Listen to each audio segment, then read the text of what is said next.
안녕하십니까, 윤도영입니다. 이 시간에는 윤도영의 최상위권 입시 분석 46회 2025년 3월 고3 학력평가 채점 결과 분석입니다. 자, 시작해 볼까요? 일단 응시자 수부터 확인을 해 보겠습니다. 이게 표가 두 개가 있는데요. 위에 거는 2024년, 밑에 거는 2025년입니다. 아시는 분은 다 아시겠지만은, 우리 수험생들은 1년에 시험을 그러니까 전국 단위, 시험을 7번을 봅니다. 3월, 5월, 6월, 7월, 9월, 10월, 11월. 이렇게. 사실 5월 같은 경우는 이게 옛날에는 4월이었는데 5월로 바뀌었고요. 이 마지막에 보는 11월 수능이 진짜죠, 진짜. 그리고 이 진짜를 위해서 이제 3월부터 10월까지 총 6번의 전국 단위 모의고사가 있는데, 이 중에서 흰색으로 되어 있는 3월, 5월, 7월, 10월 요 4개는 시도 교육청, 서울시 교육청, 경기도 교육청, 부산시 교육청 이런 데서 출제를 하는 학력 평가입니다. 그리고 이제 6월, 9월, 11월 여기 지금 색칠되어 있는 부분은 한국교육과정평가원에서 출제를 하는 모의 수능과 진짜 수능이죠. 그러니까 애초에 그 출제하는 분들이 다르고요. 그다음 더 큰 차이점이, 학력 평가는 여기 다 나와 있지만 재학생만 봅니다. 고3만 보는 시험이죠. 그에 반해 이 평가원이 주관하는 6월, 9월, 11월은 고3도 보고 이제 졸업생도 보고, 그 통계는 졸업생과 검정고시 이렇게 나누어져 있습니다. 그러니까 재수, 삼수, 사수, 오수 이렇게는 구분이 안 돼 있고요. 그러니까 재수부터 한 백수까지는 전부 다 그 졸업생이라고 되어 있습니다. 그러니까 고등학교를 졸업했냐, 고등학교를 졸업 안 했냐, 요 차이입니다.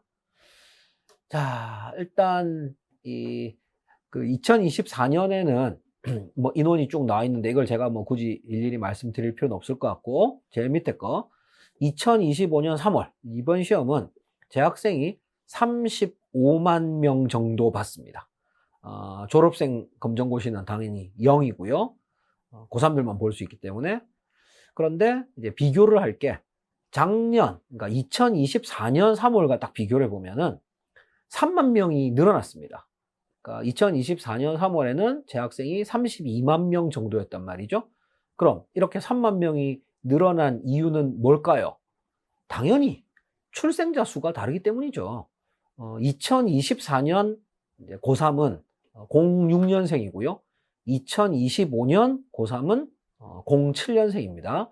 그런데 이 통계청 홈페이지에 가보면 06년생보다 07년생이 더 많습니다.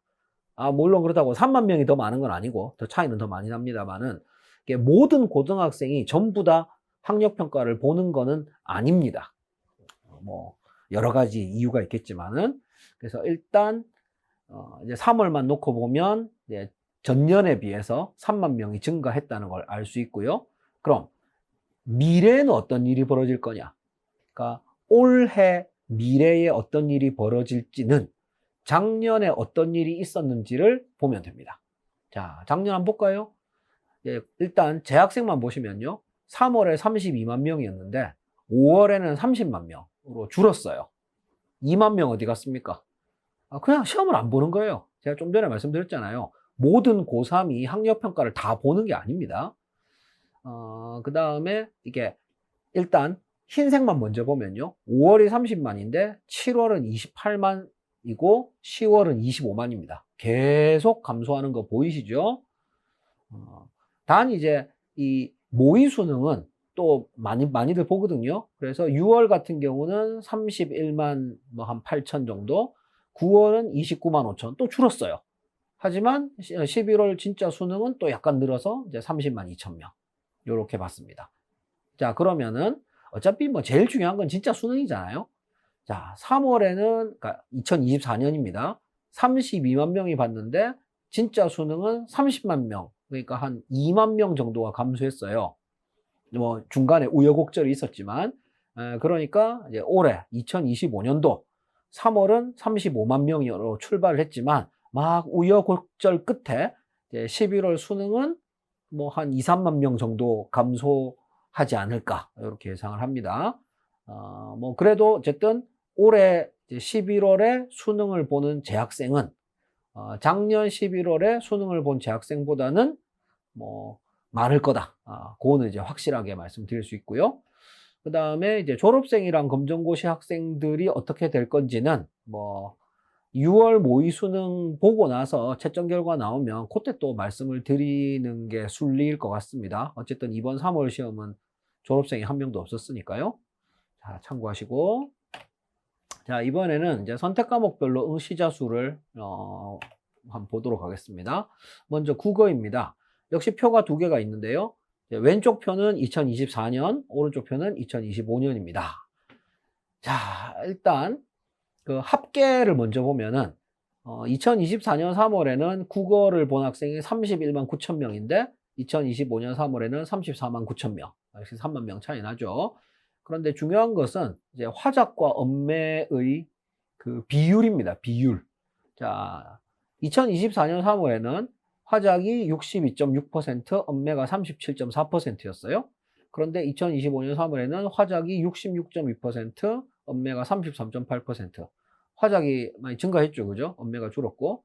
사실 이게 작년까지, 그러니까 정확하게 말하면 2024년까지는 계속 화작이 감소, 언매가 증가했습니다. 그런데 이제 피크를 치고 이제 반대로 이렇게 다시 이제 화작이 증가, 언매가 감소하는 거죠.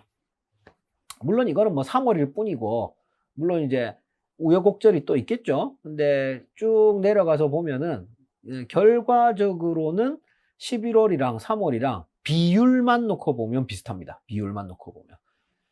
그러니까 이제 화작이 증가한 게 고3에서만 증가한 게 아니고 이제 졸업생도 뭐 그런 식으로 갈 거다. 그래서 이제 올해 11월 진짜 수능도 뭐 이 3월 비율과 비슷하게 뭐 한 2대1 정도죠. 그죠? 이렇게 가지 않을까 싶습니다. 자, 그 다음에는 이제 수학입니다. 역시 왼쪽 편은 2024년, 오른쪽 편이 2025년인데요. 보시면은 2024년 3월에는 확통이 53.9%, 미적이 43.8%, 기하가 2.3%였어요. 근데 2025년 3월은 확통이 59.5%, 미적이 38.4%, 기하가 2%입니다. 확통이 많이 증가했죠. 그죠? 뭐 저는 개인적으로는 이게 이제 사탐론의 그 영향이라고 보는데, 이게 옛날에는 뭐 다 이제 이과를, 지금도 다 이과 가고 싶어 하죠. 이과를 가고 싶어 하는데, 이제 사탐을 해도 이과를 갈 수 있게 됐다는 거죠. 근데 옛날에는 이 수학도 미적이나 기하를 해야만 이과를 갈 수 있고, 확통을 하면 이과를 못 갔단 말이에요. 그런데 이 사탐런이 가능해지면서 수학도 이제 확통, 미적, 기하 중에 아무거나 해도 상관없다. 그러니까 옛날에는 이 확통을 하면은 어쨌든 이제 자연계는 못 썼단 말이죠. 근데 이것도 이제 다 풀렸기 때문에 뭐 굳이 뭐 미적을 할 필요가 있나, 학생들이 뭐 어차피 뭐 확통해도 공대 갈 수 있는데, 이렇게 생각을 하는 것 같습니다. 물론 이제 뭐 의치한 수학의 경우에는 아직도 이제 미적 기하를 꼭 해야만 되는 대학이 뭐 상당수 있습니다만은 많이 풀리긴 했죠. 뭐 그런 영향이 아닐까 개인적으로는 생각을 하고 있고요. 근데 수학 같은 경우는 고3이랑 졸업생이랑 약간 다릅니다. 보시면 아시겠지만 2023월에 확통이 53.9였어요. 근데 진짜 수능은 확통이 45.6입니다. 많이 감소했죠. 그죠? 그리고 이제 미적이 증가하고 뭐 기하도 좀 증가하고 그럼 이제 3월과 11월의 가장 큰 차이는 뭐 아시다시피 이제 졸업생이 추가가 된다는 거잖아요. 기존에 고3은 깔려 있는데 그럼 확통이 많이 감소하고 미적이 많이 증가했다는 얘기는 이제 졸업생 중에서는 미적이 엄청나게 많다는 얘기입니다. 그러면 이제 2025년에는 어떻게 될 것이냐? 졸업생이라고 전부 다 수학을 잘하는 건 아니잖아요. 그죠? 그러니까 졸업생 중에서도 이제 확통을 하려고 하는 학생들이 있겠죠. 하지만 그렇게 많지는 않을 거로 봅니다. 왜냐? 올해 졸업생은 작년에는 고3이었잖아요. 근데 작년에 미적을 했으면 굳이, 그러니까 고3 때 미적을 했는데 굳이 재수 때 확통으로 바꾸려는 학생이 얼마나 있겠냐 이거죠. 아니, 지금 고3은 미적을 한 적이 없잖아요. 그냥 처음부터 확통하는 거예요. 처음부터 확통. 근데 처음부터 확통을 하는 거랑 미적을 해서 수능을 봤다가 확통으로 바꾸는 거랑은 조금 결이 다릅니다. 그래서 제 생각에는 2025년 3월에 확통이 59.5였던 거는 뭐 이미 통계가 나온 팩트지만은 실제 수능 가면은 59.5보다는 확실히 적을 겁니다. 한 50 정도? 뭐 저는 이제 확통 50, 뭐 이제 확통이 뭐 50이나 51, 52 뭐 요 정도 봅니다. 요 정도. 그러니까 3월보다는 확통이 감소할 것이다. 물론 뭐 제 말이 맞는지 틀리는지는 두고 보면 아시겠죠. 자, 그 다음에는 과학인데요. 역시 표가 두 개 있습니다. 위에 표는 2024년, 밑에 표는 2025년. 그런데 우리 학부모님들이 알고 계셔야 될 게 과학만 놓고 보면 1이 4과목 있고 2가 4과목 있잖아요. 유일하게 3월에는 2를 안 봅니다. 그러니까 물화생지 1만 보고 물화생지 2는 안 봅니다. 그래서 보시면은 2024년 3월에도 이제 물화생지 2는 다 0이고요. 2025년 3월에도 물화생지 2는 전부 다 0입니다. 그 말은 내가 수능에서는 2를 봐야지 라고 생각하는 학생도 3월 모의고사는 어쩔 수 없이 1을 본다는 얘기예요. 그러니까 이 1 숫자가 사실 좀 별로 의미가 없는 숫자긴 하죠. 왜냐면 어차피 이 학생들 중 대부분 아니고 일부는 2로 넘어갈 거기 때문에 이게 5월부터는. 근데 뭐 어쨌든 이 전년도 그 3월이랑 이렇게 비교를 해보면은 가장 큰 그 변화는 전체 인원입니다. 자, 제일 위에 보시면요. 작년 3월에는 과학을 본 전체 인원이 28만 5천이었어요. 28만 5천. 근데 이제는 24만 6천입니다. 그러니까 4만이 줄었죠. 4만이 줄었죠. 그런데 그 중에서도 제일 많이 줄어든 거는 이제 이제 우리 누굽니까? 화원이죠, 화원. 화원이 4만 명에서 2만 8천 명으로 12,000명 줄었어요. 물론 인원만 놓고 보면은 뭐 지구과학도 한 12,000명 정도 줄었고 생명과학도 한 10,000명 줄었고 뭐 물리만 한 뭐 5,000명 정도. 물리가 제일 조금 감소했고 화생제는 비슷하게 감소했습니다. 하지만 비율의 측면에서 보면은 비율의 측면. 그러니까 똑같이 12,000명씩 감소해도 화학은 4만 명 중에서 12,000명이 감소한 거예요. 그 다음에 생명과학이나 지구과학은 거의 10만 명에서 12,000명 감소한 거니까 이게 레벨이 다르죠. 그래서 이제 과학만 놓고 보면은 그 물원 같은 경우는 33.7%에서 34.9%로 오히려 증가했어요. 비율은 인원은 감소했지만 비율은 증가했고요. 물론 생명과학원도 비율은 70.3에서 73.4로 증가했고 뭐 지구과학원도 비율은 68.9에서 68에서 68.9로 증가했는데 이제 뭐 유일하게 화학만 감소를 했죠. 뭐 화학은 뭐 답이 없습니다. 우리 교수님들이랑 선생님들이 쉽게 내도 감소하고 어렵게 내도 더 많이 감소하고 뭐 백약이 무효입니다. 뭐 어차피 2027학년도까지만 하면 뭐 끝나니까요. 그러니까 올해랑 내년까지만 하면 뭐 물화생지는 다 없어지니까 뭐 어쩔 수 없는 건 어쩔 수 없는 거죠. 그래서 아까도 말씀드렸지만 과학 같은 경우는 이제 3월의 숫자가 조금 별 의미가 없습니다. 왜냐하면 2가 0이기 때문에. 그래서 이 시계열, 즉 어떤 식으로 변화할 것이냐는 5월 성적 나오면 그때 또 다시 말씀을 드리겠습니다. 자, 그 다음에는 사회인데요. 사회는 일단 전체 인원 보시면요.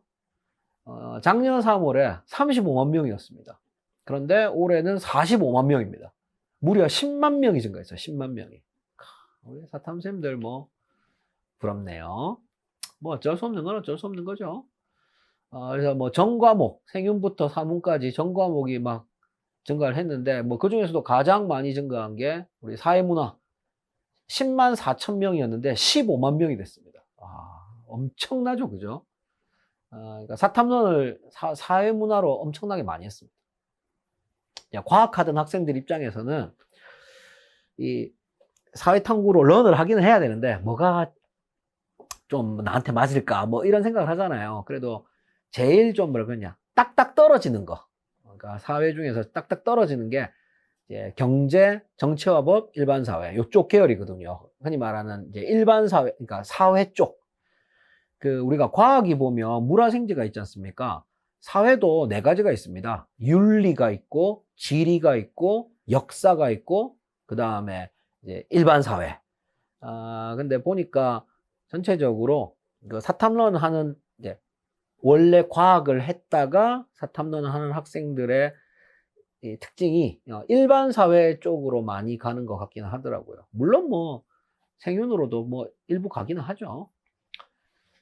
그래서 뭐 사회탐구는 전 과목이 다 증가를 했는데 뭐 증가하는 폭은 뭐 과목마다 좀 차이가 있다는 거.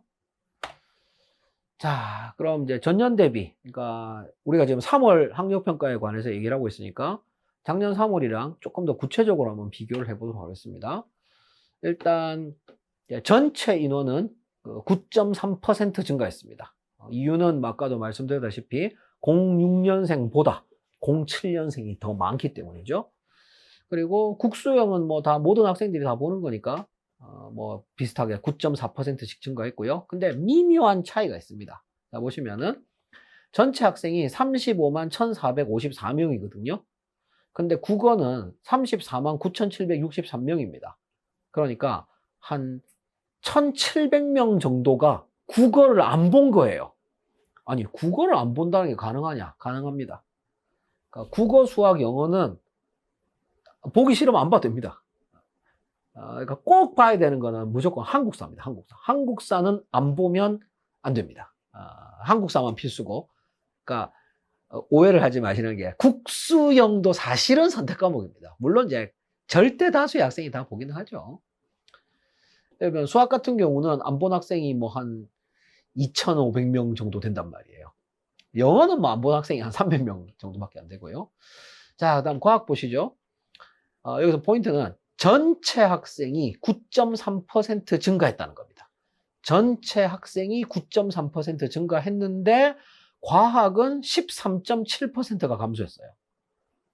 사회는 무려 28.2%가 증가를 했죠.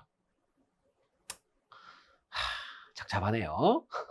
자, 그래서 과학은 13.7%가 감소했는데 그 중에서도 가장 심한 게 화학원 29.7%가 감소했고요. 생명과학원이 제일 덜해서 9.8% 감소합니다.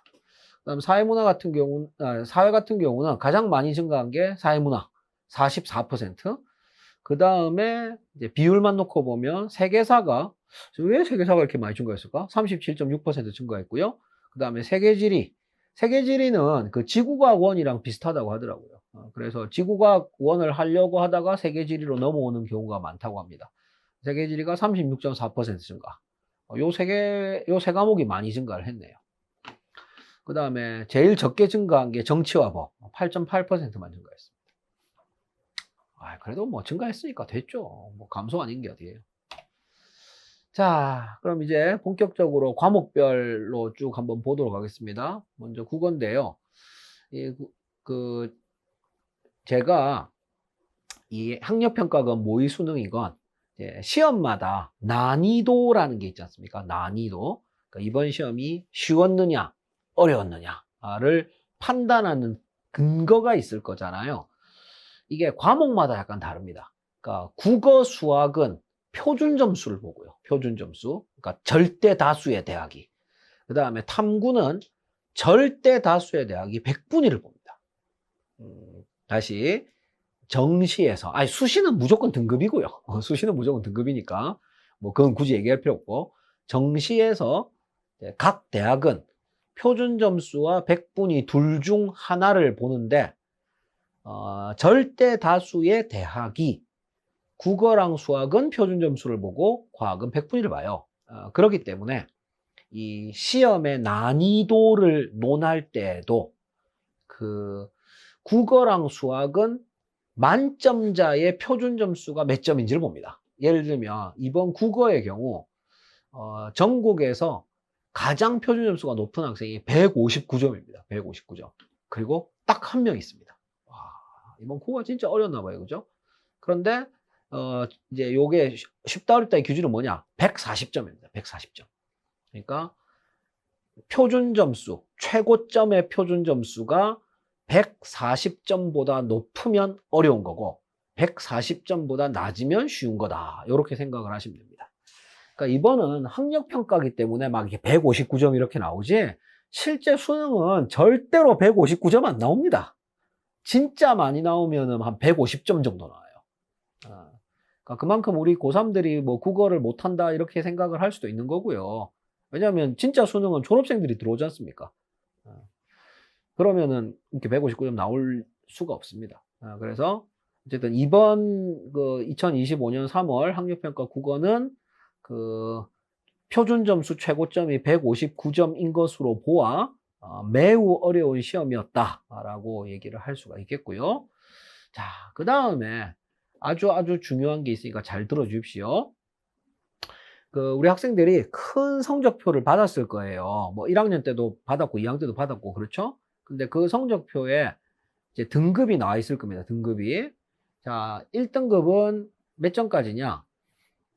표준 점수 기준으로 136점까지가 1등급입니다. 그 다음에 126점까지가 2등급이에요. 성적표에 나와 있는 건 그렇습니다. 그런데 아까도 말씀드렸지만 이 시험은 고3만 보는 시험이죠. 졸업생이 안 봅니다. 자, 한번 상상을 해보자고요. 만약에 이 시험을 고3이랑 졸업생이 같이 봤다고 가정을 해보자고요. 그럴 수 있잖아요. 그죠? 그러면 1등급 컷이 올라갈까요? 내려갈까요? 1등급 컷이 올라갑니다. 왜냐하면 고3보다 졸업생들이 더 국어를 잘하기 때문이죠. 그러니까 이걸 다르게 표현하면 만약에 이 시험이 진짜 수능이었다면 도대체 어떤 일이 벌어졌을까? 자, 제가 좀 전에 1등급 컷이 136점이라고 그랬어요. 그죠? 근데 만약에 이 시험이 진짜 수능이었다면 1등급 컷은 140점입니다. 요거는 제가 그 통계적 기법을 이용해서 추정한 값입니다. 그럼 또 누가 물어보시죠. 네가 뭔데 뭐 너 통계 좀 알아? 뭐 이렇게 말씀하시죠. 그죠? 제가 그 네, 대학원 때 그 계량 경제를 했습니다. 그래서 제가 어지간한 그 통계를 전공한 학부생보다는 제가 통계를 더 잘할 겁니다. 어지간한. 물론 뭐 이렇게 통계를 본격적으로 전공하신 대학원생보다야 못하겠지만은 통계학과, 요즘은 이제 통계학과란 말 자꾸 대부분 응용통계학과죠. 그죠? 통계학과나 응용통계학과를 졸업한 대학생보다는 제가 훨씬 더 잘할 겁니다. 그 정도로만 말씀드리고요. 그래서 이 표에서 가장 중요한 거는 오른쪽에 있는 실제 수능 예상 등급입니다. 자, 만약에 여러분이 이번 시험에서 표준 점수가 139거나 138이거나 137이거나 136이었다면 139에서 136까지였다면 여러분의 성적표에는 1등급이라고 찍혀 있을 겁니다. 하지만 진짜 여러분이 실력은 2등급입니다. 진짜 수능 가면 여러분 2등급 나온다고요. 그러니까 열심히 해라 뭐 이런 얘기예요. 뭐 마찬가지 논리로 자, 표준 점수 131점부터 126점까지는 여러분 성적표에는 2등급이라고 찍혀 있을 겁니다. 하지만 실제로는 여러분이 2등급이 아닙니다. 그럼 뭐 3등급이겠죠? 아마도. 그래서 이 실제 수능 예상 등급이 가장 중요하니까 이걸 참고하셔라. 학력평가는 제가 매번 보여드립니다. 자, 그 다음에 수학 갈까요? 수학도 보니까 표준 점수 최고점이 157점이네요. 아까 제가 140점이 기준이라고 말씀드렸죠. 그죠? 그러니까 뭐 이번 시험도 뭐 상당히 뭐 수학도 어렵다. 그렇게 말씀드릴 수 있겠고요. 그 다음에 1등급 컷은 성적표 상으로는 136점이 1등급 컷이고 2등급 컷은 128점입니다. 그런데 같은 논리로 만약에 이 시험이 진짜 수능이었다면 그래서 졸업생들이 다 같이 시험을 봤다면 당연히 1등급 컷이 올라가겠죠. 얼마로 올라가느냐? 142점으로 올라갑니다. 그러니까 이번 시험을 본 고3 중에 수학 점수가 141, 140, 139, 138, 137, 136인 학생은 여러분이 이번에 받은 성적표에는 1등급이라고 찍혀 있겠지만 사실은 여러분이 2등급입니다. 열심히 하세요. 열심히. 그 다음에 이번 시험에서 132부터 128까지는 성적표에 2등급이라고 찍혀 있겠지만 사실은 3등급입니다. 자, 그 다음에 영어. 영어는 절대평가잖아요. 그러니까 이번에 1등급이면 수능 가도 1등급입니다. 그러니까 절대평가가 이럴 수 좋은 거죠. 나만 잘하면 되잖아요, 나만. 근데 이번 영어도 어려웠어요. 보니까 1등급이 4.65%인데, 이거는 말이 안 되죠. 상대평가에서는 이제 1등급이 4%지 않습니까? 이제 실제로는 동점자가 있기 때문에 4%보다 약간 더 많습니다. 그런데 이 영어는 절대평가이기 때문에 1등급을 4% 주면 안 됩니다. 가장 이상적인, 물론 뭐 모든 건 다 제 기준이지만 제가 판단하는 이상적인 영어 난이도는 1등급이 한 7.5% 정도. 그러니까 7.5% 금방. 그러니까 7에서 8%. 7에서 8% 사이면 잘했다. 이렇게 이제 생각을 하거든요. 근데 이번에는 4.65%였으니까. 근데 이것도 사실 정확하게 말씀드리면, 자, 만약에 이 시험이 진짜 수능이었다고 생각을 해보세요. 그러면 졸업생이 같이 보겠죠. 그러면 1등급의 비율이 똑같이 4.6 올까요? 아니죠. 더 늘어나죠. 졸업생들 중에 1등급이 더 많으니까. 몇 퍼센트 늘어날지는 제가 잘 모르겠습니다만은, 그거야 여기서 말씀드리지 그렇지만, 어쨌든 4.65보다는 커지는 게 확실하다. 근데, 그럼에도 불구하고 7.5까지는 안 될 것 같고요. 그러니까, 이번 영어도 어렵습니다. 왜 이렇게 다들 어렵게 나오는지 모르겠어, 국수형을. 근데, 실제 수능은 이렇게 어렵지 않을 테니까, 영어는 그렇게 크게 걱정 안 하셔도 된다. 그러니까, 실제 수능이 이렇게 어렵지 않다는 건 어떤 의미냐면, 이번에 2등급을 받았어도, 그래서 이번에 만약에 여러분이 89점이나 88점이야. 그러면 실제 수능 가면 1등급 받습니다. 국어랑 수학은 다 막 떨어진다고 그랬잖아요, 제가. 근데 영어는 이번이 어렵기 때문에 올라갑니다. 좋은 점도 있어야겠죠. 자, 이번에는 과학인데요. 물화생지 순서대로 하겠습니다. 자, 아까 제가 과학은 대부분의 대학이 100분위를 본다고 그랬잖아요. 100분위. 그렇기 때문에 여기 표에서 제일 오른쪽에 보면 이제 표준 점수 최고점이 나와 있는데 이 숫자는 이제 의미가 없습니다. 어차피 안 보기 때문에. 물론 이제 아주 극소수의 대학은 과학에서도 표준 점수를 봅니다. 가장 대표가 서울대죠, 그죠? 근데 서울대는 논외로 하고요. 그래서 이 탐구, 과학이나 사회에서 난이도를 따질 때는 여러 가지 방법이 있겠지만은 가장 무난한 것이 1등급 컷이 몇 점이냐를 봅니다. 1등급 컷이 몇 점이냐. 자, 좀 전에 제가 국어랑 수학 표에서는 뭐가 없었냐면은 이 원점수가 없었습니다. 등급 바로 옆에 실제 수능 예상 등급이었죠. 그런데 탐구는 과학과 사회는 원점수, 그러니까 50점 만점에 몇 점인지가 있습니다. 자, 그럼 왜 국어랑 수학은 없느냐? 국어랑 수학은 잘 아시겠지만 선택이 들어가잖아요. 그러니까 공통인 부분이 있고, 국어 같은 경우는 화작이랑 언매 중에 선택을 하지 않습니까?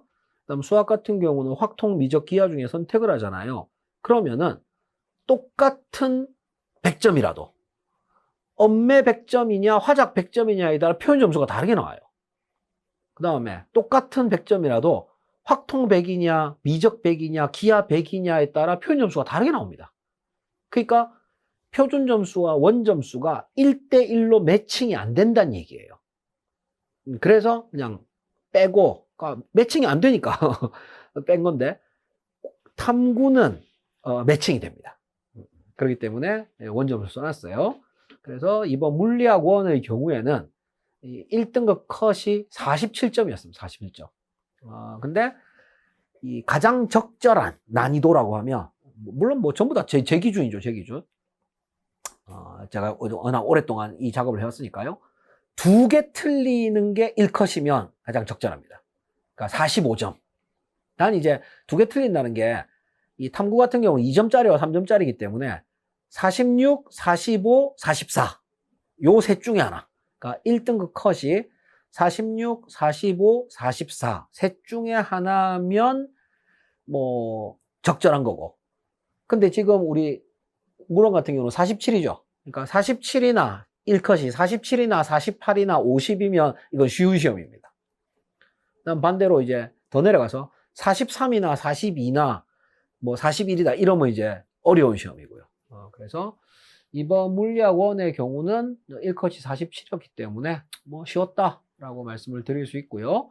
여기서도 뭐니 뭐니 해도 제일 중요한 건 가장 오른쪽에 있는 실제 수능 예상 등급이죠. 자, 이번 물리학원의 경우 1컷이 47이었습니다. 그러니까 47점을 받으면 1등급이 나왔단 말이에요. 근데 진짜 수능 가면 50점을 받아야, 그러니까 이번 시험에서 50점을 받아야 진짜 수능 가서 1등급 나옵니다. 이해가시나요? 아니, 마찬가지라니까요. 졸업생들이랑 같이 보면 1컷이 올라간다니까요. 1컷이. 그래서 이번에 1등급 받았으니까 수능 가도 1등급 받겠지. 절대 그렇지 않습니다. 절대. 자, 화학원 같은 경우는 이번에 뭐 제가 아직 문제를 보지는 못했는데 화학원은 뭐 제가 요즘은 안 가르치기 때문에 옛날에 문제 다 봤었는데 요즘 잘 안 봅니다. 상상을 초월하기 어려웠나 봅니다. 1컷이 38입니다. 38. 진짜 어려웠나 보죠. 그죠?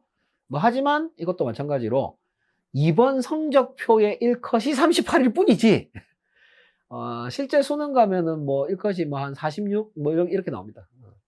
여기 보시면 실제 수능 예상 등급 쫙 나와 있죠. 그죠? 그러니까 쉽게 말하면 이번에 과학에서 1등급 받았으면 그러니까 1컷이면 실제 수능 가면 3등급이에요. 3등급. 2등급도 안 나옵니다. 그만큼 실제 수능이 무섭다는 얘기죠. 그래서 제가 맨날 수시로 가라고 말씀드리지 않습니까? 자, 그 다음에 생명과학원. 1컷이 47이었네요. 그러니까 쉬웠습니다. 쉬웠다는 얘기고요.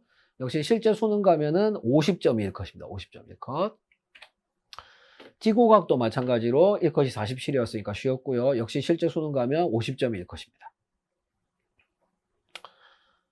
자, 사탐으로 가볼까요? 사탐 같은 경우는 첫 번째 생륜인데 보니까 생륜이 1컷이 42네요. 어렵죠. 42면 어렵습니다. 세 개를 틀려도 사실 3개라고 하는 게 엄청 많은 게 20문제밖에 안 돼. 20문제. 20문제인데 3개나 틀려도 1등급이다.